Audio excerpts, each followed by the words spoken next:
Welcome everybody to today's episode on Aisling's Health Show. I'm so excited to introduce you to Michelle Gill, who is an amazing principal of a primary school and a mother of two absolutely beautiful children who are 5 and 2. And Michelle is passionate about integrating health and well-being into the education system. And I'm so thankful to have you in my life and to have been working with you over the past few years. And I'd love to hear what has brought you to this stage in your journey, like before you were a principal. Yeah, I'd just love to hear what's brought you up to this point. So I was working as a primary school teacher for about 8 years, I think, before I became principal. And I worked with children with autism and all the different age groups. And then before I was principal, I was teaching in the senior side of the school, so around 4th and 5th class. And I could see already at that stage how much pressure the children were putting on themselves. We had high levels of anxiety, and I could feel the pressure and stress myself.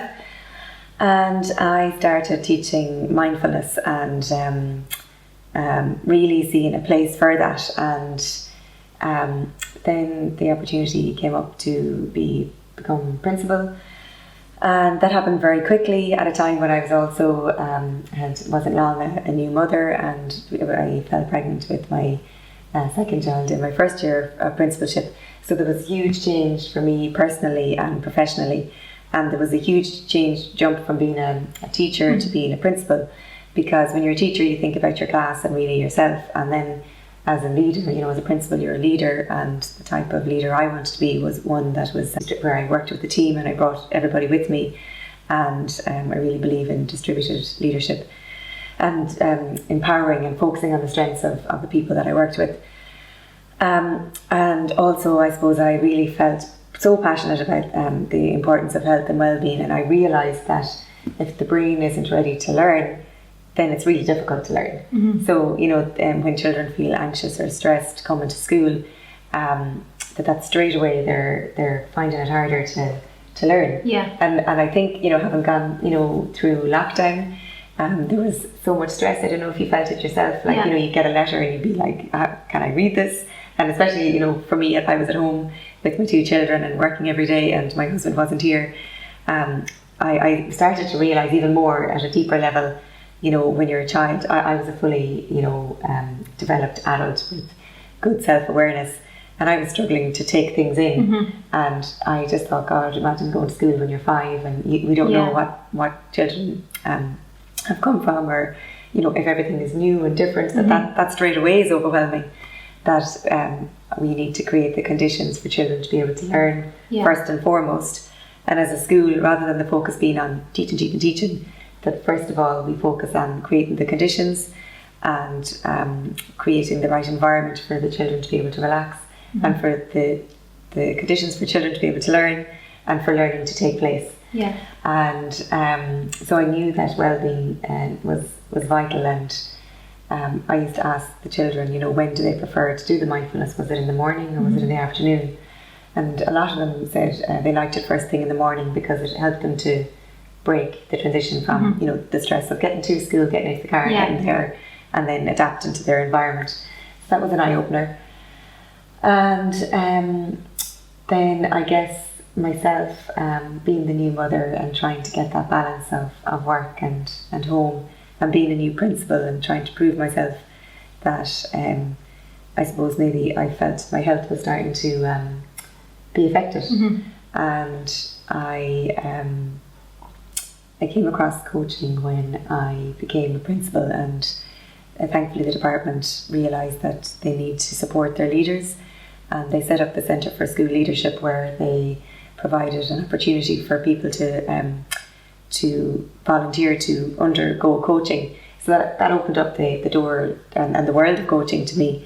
And I realised that almost all leaders and mm-hmm. CEOs, everybody has a coach, because when you're a leader you need to be your best self. Mm-hmm. And you can't be your best self, well, a lot of people can be on their own, but it's always good to have help, and that I suppose understanding that you're a human. And mm-hmm. So self-development wasn't anything new, but this idea of having a coach and somebody who helps you to understand yourself more. So coaching is different, I suppose, from I don't know what else, maybe counselling, in that coaching helps you to look at, well, what change do you want to bring about, and understand that you have the answers in yourself. Would you say the same? Yeah, absolutely. It's really kind of creating that space for you to, again, it's like becoming that best version of yourself, isn't it? And to figure out like what's the next step that you have to take. It's like, and you kind of, you know that deep inside, but it's actually having that space to tease that out, and then be able to also, in the world of self-development, it's like there's so much information, but actually embodying that information is really hard. So I think that's where the coaching relationship is so helpful, because it kind of goes, okay, this is where you are, what's the next step that you can take, and building on that, and helping to integrate it. As a learner, I had read every book, and I had read all the leadership books, but then it was helping to get clear on, well, what were my values first of all, and then how do we establish values, similar values with my school, and how can we have a similar focus on well-being if we don't all value that. So I was very aware that I wanted well-being to be a priority, but if that was just something I wanted, that wasn't really appropriate, that it was something that students and staff and teachers and parents had to value. And that's something we're still working on, and I suppose the more that I get clear on it in myself, I've learned the more that it becomes a reality in my environment.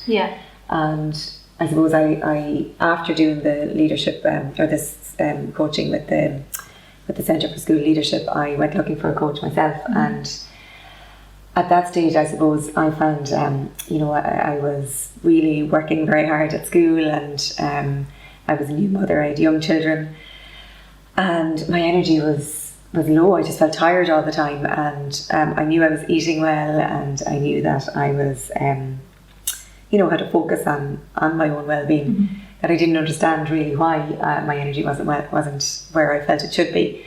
So I had high energy at school, but at home I was exhausted. And I was attracted to you, Aisling, as a coach, because your tagline was "Energy is your currency, community," and it was about helping us to balance our energy.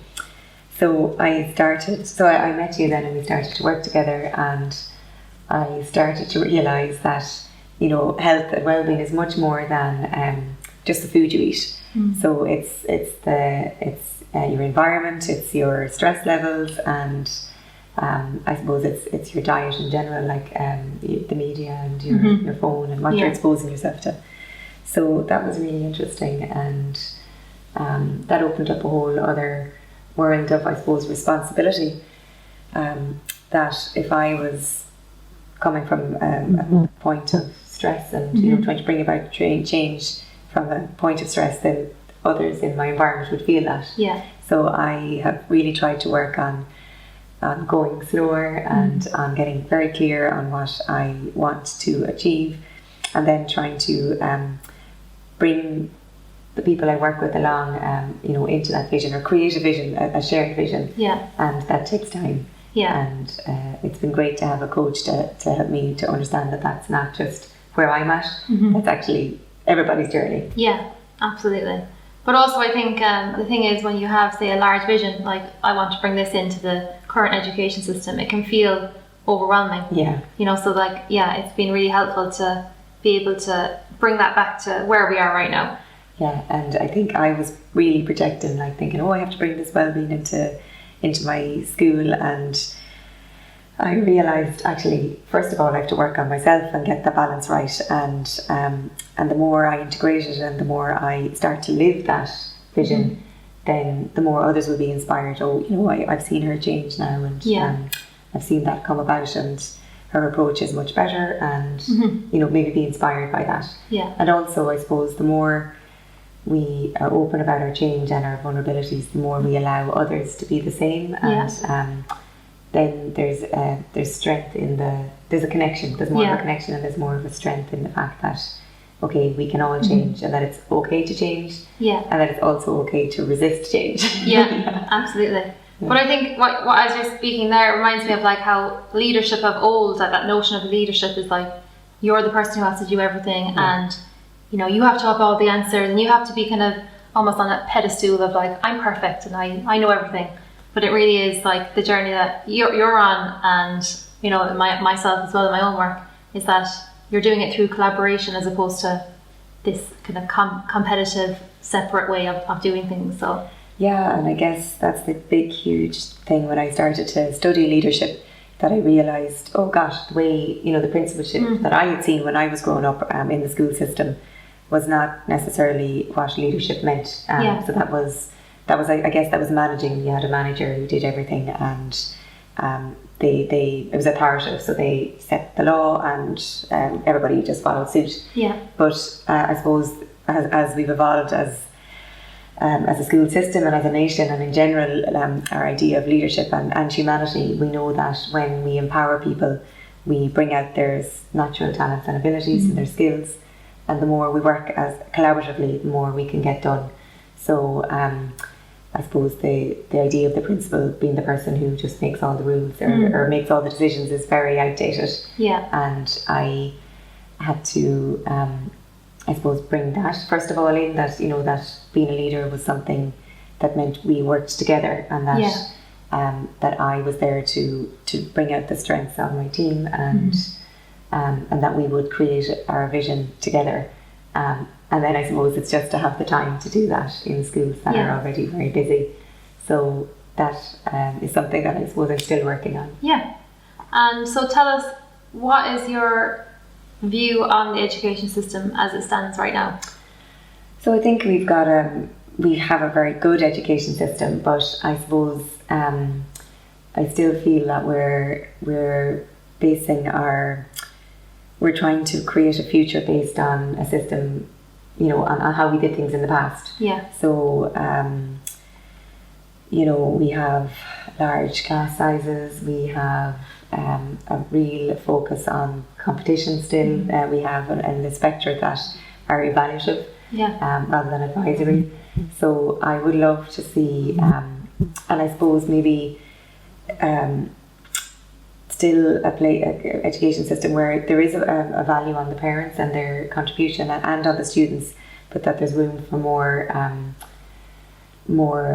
communication with parents, so that they understand as we evolve and how we're changing, that they value the changes that we're making. So, you know,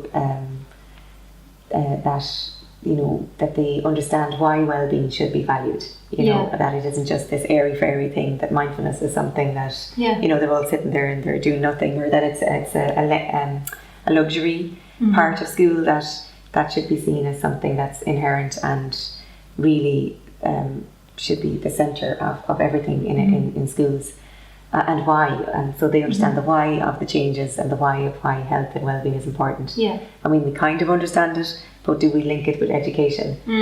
And there are really wonderful things going on in school. So we've taken massive steps in the last number of years, and in fairness, teachers have always done their best by their children, and you know, created classroom environments where amazing learning and teaching is going on and is happening. But it's I suppose I see that there's huge transformation going on now, and I also see how we're all in a system where academia is really prioritised. Yeah. And so I'd love to see, like Sir Ken Robinson says in his talk, do schools kill creativity? I'd love to see creativity and art and science getting the same, being weighted, and health and well-being being weighted with English, Irish and maths. Ken Robinson has loads of books, and I love his talks, but that really hit home, and it was a real eye-opener. So his message really was that creativity should be viewed as important in this day and age as literacy and maths. And what he was saying is that our focus is on creating children that are for the future and that will fit into our society, and that we're not focusing on the skills of creativity, critical thinking, allowing our children to become divergent thinkers. We're really cutting our nose off to spite our face, and children will fall into a box of either thinking, well, they're either academic or they're non-academic, and that if they're not academic, then they're really failing, or that they're below par. when really we should be encouraging them to develop their natural skills and abilities. And I think the one thing I got out of it is really asking ourselves in our schools and as parents, that what is the role of education? And so Sarah Ken describes the role of education as being, number one, to develop their natural talents and abilities, or our natural talents and abilities, and number two, to help children to make their way in the world, and to make their way in their own world and in the greater world, so that they're able to understand themselves, then they understand others, and then there's when you understand yourself, you're able to communicate better, you're able to work better, you're able to solve problems.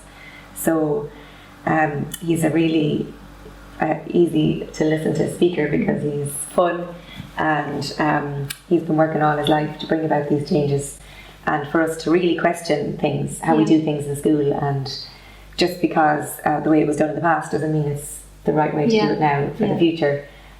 So really questioning what we're doing and what we're placing our focus on, and also really thinking about the student. And he has many books as well, you know, Finding Your Element and What's Your Element, and his focus is always on understanding what you like and doing more of that.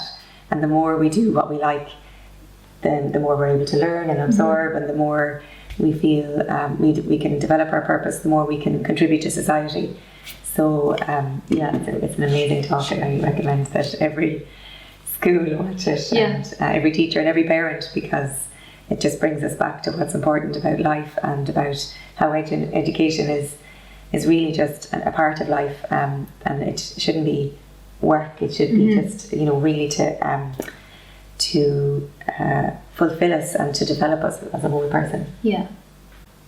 And we've always spoken about this, that change has to come in small steps. It's never like an overnight thing that everything's going to radically change. But where do you see taking those steps now to evolve that, you know, so that it's like where we are now, to bring it closer to really being able to, as you say, create that space for children to be prepared for this future, which is completely different to what the education system from the Industrial Revolution was preparing them for. Yeah. Getting clear on yourself and what you want to prioritise, and then modelling the behaviour you want to see. So really, I think focusing on your own strengths, and then focusing on the strengths of your team, and then agreeing as a team where you know, that maybe you'd like to be a value-based school, so focusing on the skills and the values you'd like to bring about, and what one change you can do in maybe a year, one thing you can proactively do that might start to develop and become a routine. And once you've established one small routine that's slightly different, then building on that. And I suppose the pandemic has given us an opportunity to, it's a forced slowdown really, but that changing the mindset from just because we're doing less doesn't mean we can't learn more. So I really feel we know, and evidence has shown us, that children need to be relaxed, the brain needs to be relaxed to learn, we need to have the right conditions to learn, and schools have been very busy up to this, and we know we need movement. So this year, you know, beyond our control, we're going to have to go slower, and the focus is on well-being.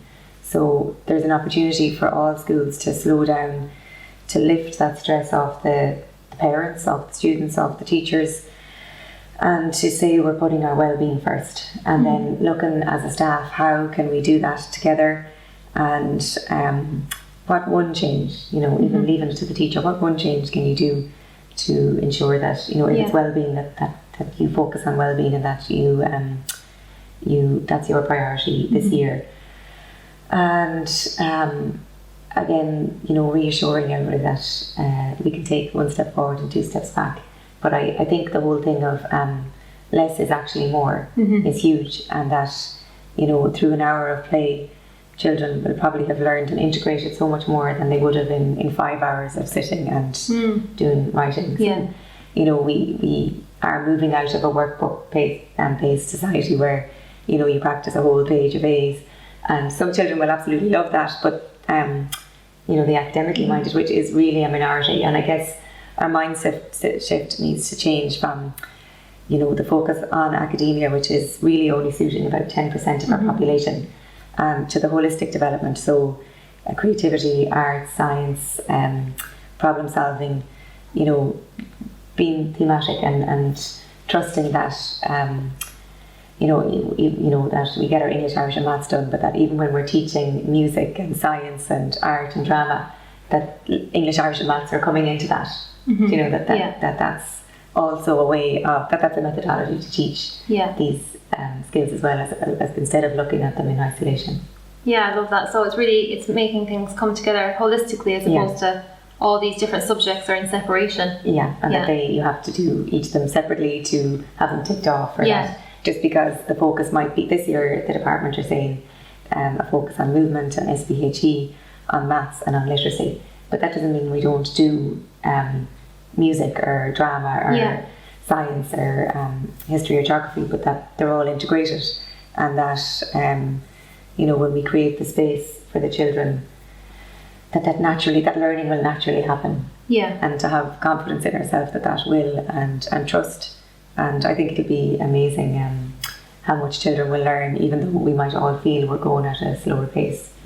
And while I think the department might be moving that way, there's a lack of communication between the department and the actual school and the teacher in the classroom in their day.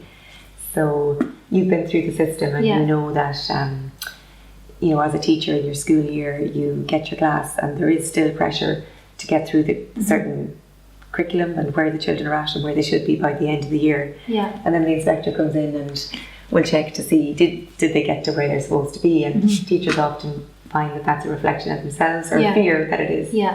So I love that we create an environment where there's more organic learning, and where, you know, the individual children or teachers take the class where they're at and do their work, and trust that they have done amazing work throughout the year, even if the children don't meet the milestones that they should be meeting at, you know, due to the curriculum. And what are the kind of steps that you see that are possible, you know, for, say, someone who's listening to this and is really passionate as well about creating this change? Because I know, you know, so many people have seen the Finnish model, for example, and see how that's so successful. Like, how can we start to make those necessary changes or adjustments to what we're already doing? So I guess lockdown might have been a good eye opener for parents to understand, or maybe to take a look at what do they value. You know, I still think there was, like, in the 2 or 3 months that we were in lockdown, the parents might have felt, oh my God, my child is going to fall so far behind because they didn't go to school every day, or do this page in their maths book or English book or whatever. And I think we need to take a step back and just look at what is the broader role of education, and look towards the future, and look towards the skills and the values we want our children to learn.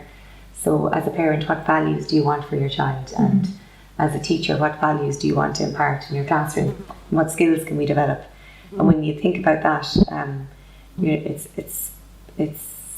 you're given a little bit more freedom, rather than getting caught up in the, you know, the small box, ticking the box of having to do your maths now and your English now and your Irish now. And now with the pandemic, schools are being asked to go a bit slower. We have to stagger break times. We'll have to put more of a focus on well-being, which is really welcome. And we were being asked to prioritise maths and literacy. And at the same time, I suppose it's realising that that doesn't mean that we have to let creativity and science and history and geography fall away, that we can integrate it all. And so focusing on what, like, a lot of the foundations are there in schools. So it's an opportunity, I think, this year for us to take pressure off students, take them where they're at, take it off parents, take it off the teachers, take the children where they're at,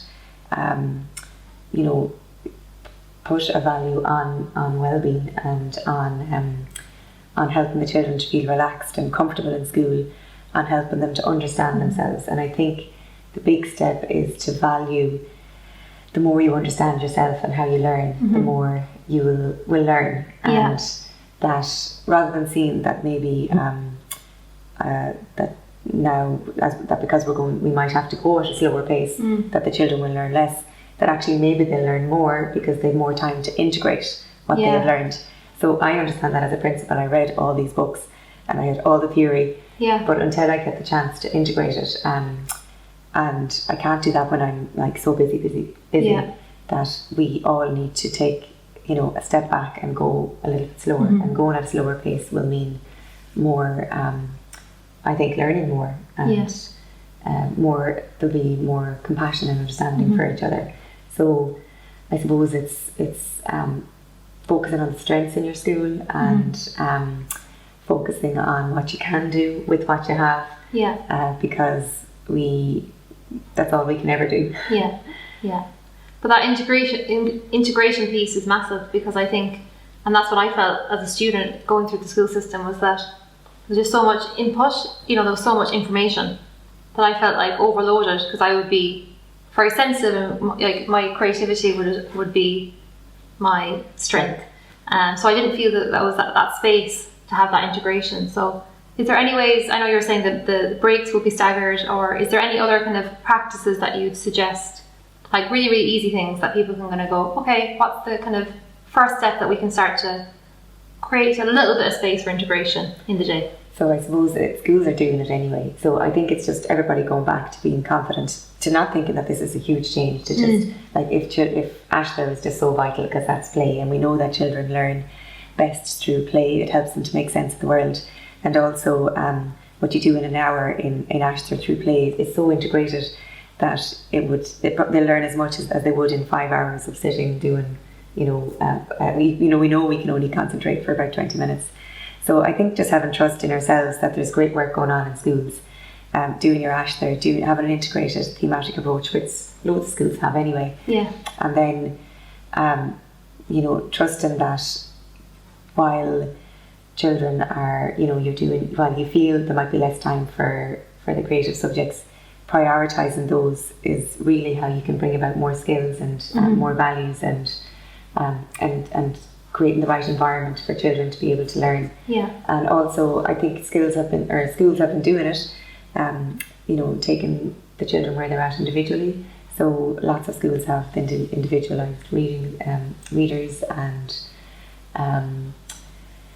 that's the one thing about technology, in that parents will really see where their children are at, and allowing children to work collaboratively. So we do have all these pods and some separations between classes, but being more creative about how we can approach it. And teachers have to wear masks now, so that gives more an opportunity for children's voice. So allowing the children to be the speaker and to explain how they learned something. I don't think that any school needs to take advice from me, because I think we all need to be aware as teachers and as principals that we have the answers ourselves. It's to trust that, and to trust that while this is going to bring about some change, that it can all be positive, and that Kate Northrop also says to do less to do more. So trusting that while it might seem, even if we reduce homework, that maybe the children will have more time to integrate what they learn during the day, to develop their natural talents and abilities outside of school, as they should, because the role of education is to develop children, or us to be adults who know what our natural talents and abilities are, and to help us to make our way in the world. And we can do that when we understand each other and when we understand ourselves. That's beautiful. And what would you say is your vision for education and the education system? So I guess I would really like it to continue to transform and evolve as it has been, for teachers to be recognised for the wonderful professionals that they are. And I guess everybody would love smaller class sizes, but even without that there's more of a focus on collaboration rather than competitiveness, that there's less of a focus on standardisation. I know in Finland they don't do any standardised tests till the children are 16, so there isn't this pressure of keeping up with the Joneses.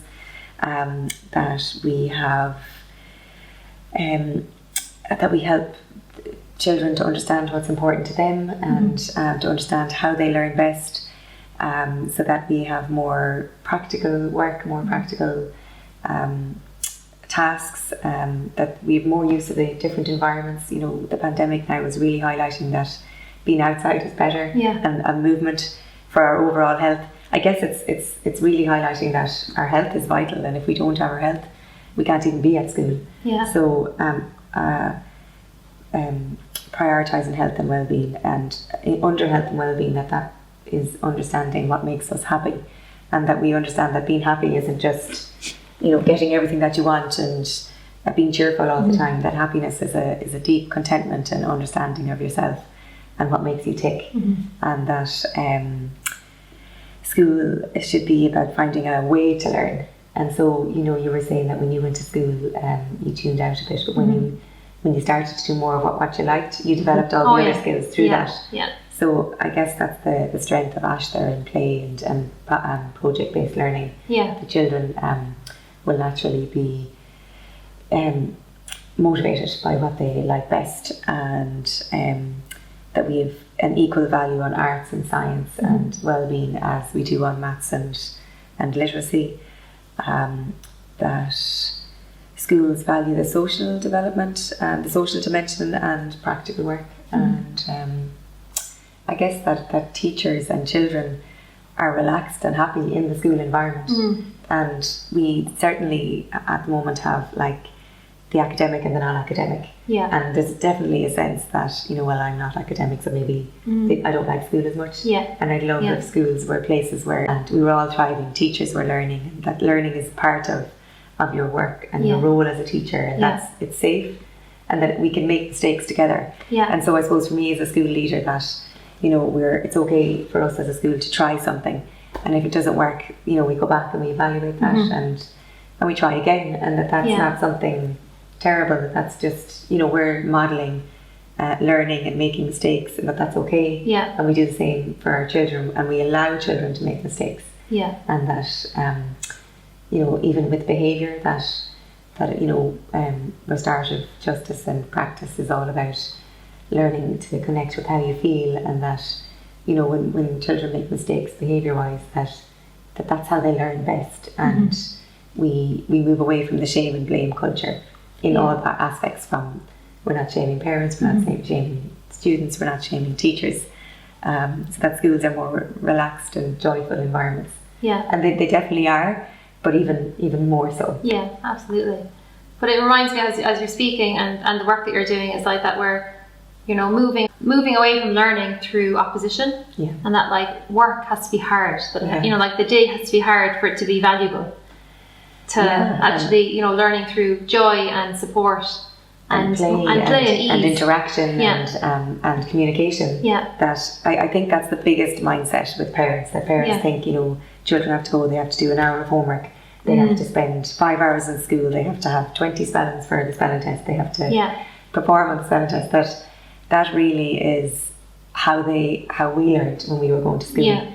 And I know that I, even through coaching, learned so much about myself that I felt, God, if I had learned this in school, I'd been much more able to contribute to society and to the world, because I have more compassion for myself and for others, and that's what we want to develop.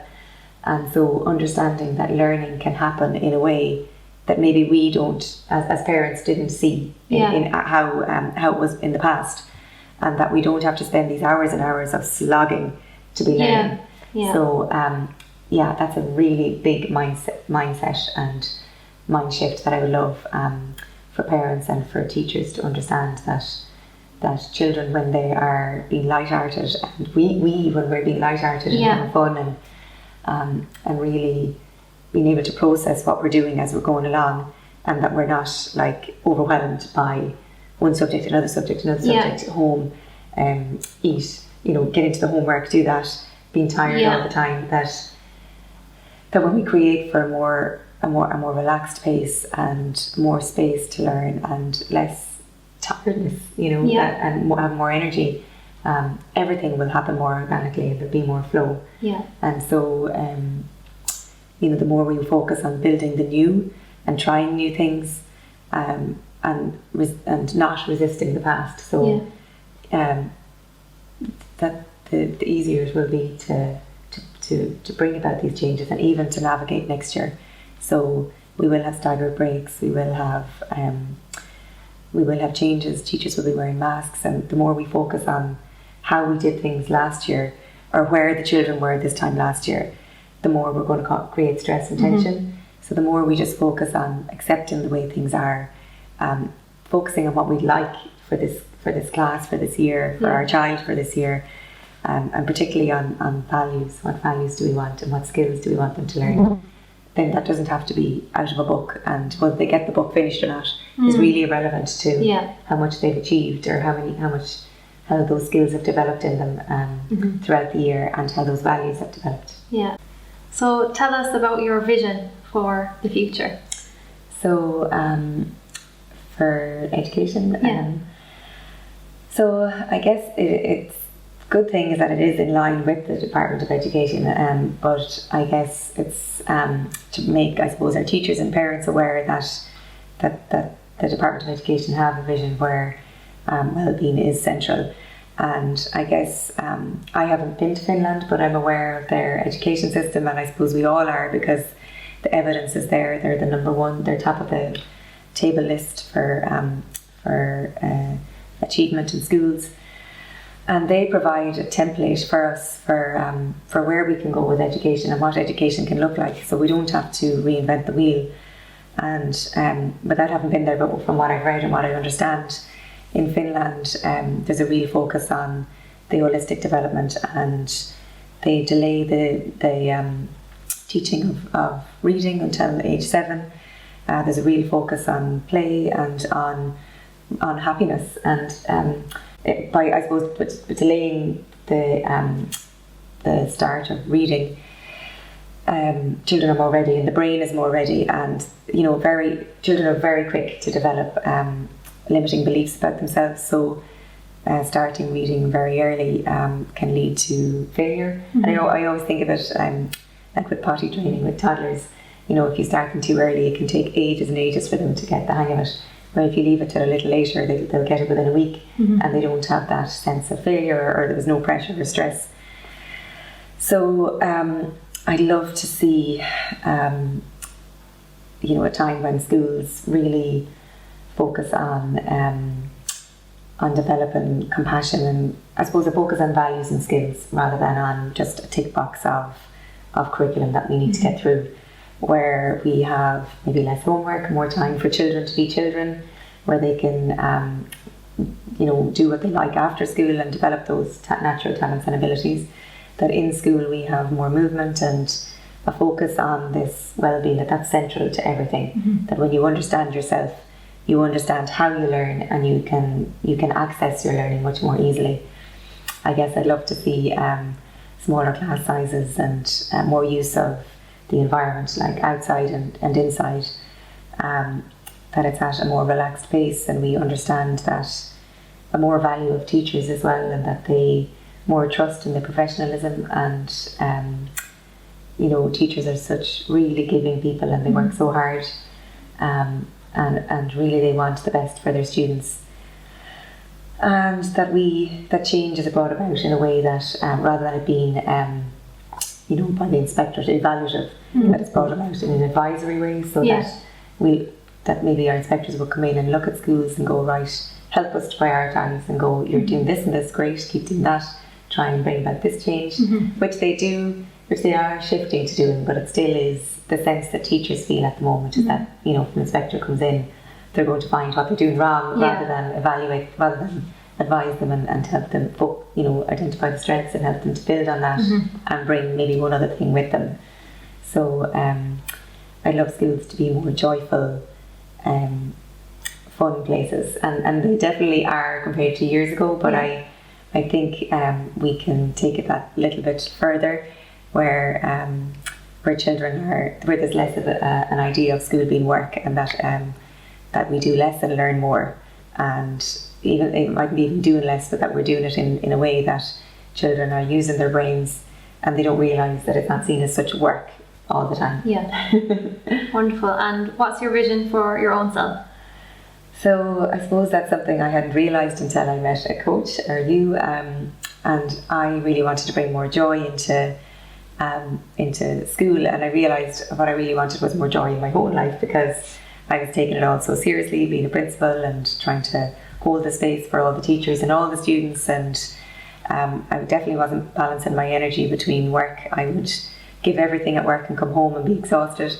So I'd love to be able to find that balance of the work-life balance, to believe in myself enough that I'm not overworking. So I know I have a pattern of overworking, and to model what I want to see in schools, that I'm working at a slower pace, but I'm doing as much, that we're valuing, focusing on the things that I've achieved, and just having more joy and fun in my life, and understanding that, you know, as a consequence that will spill out, and it will allow people to be the same, to find their own joy and fun in their own lives, and their way of teaching and their way of behaving, and for the children themselves. You had a good quote, Aisling, that so resisting the old is what causes all our stress, and instead if we focus on building the new. So for anybody at the moment, you know, when we go back to schools, that, you know, that we take the change lightly, that we do what we can, and that the more we focus on building the new and focus on what we want, and fulfilling ourselves, that the change can come about more naturally, and allow things to fall away, and rather than lamenting on how they used to be, just allow that to occur. And it's not always easy, you know, and everybody, I suppose, understanding that change is something that everybody finds difficult, and there is this 7-step process, you know, of accepting change, but that it can be something that is wonderful. And, you know, we all know the analogy of the butterfly. It has to, you know, morph from being a caterpillar and cocoon. It has to break out of that cocoon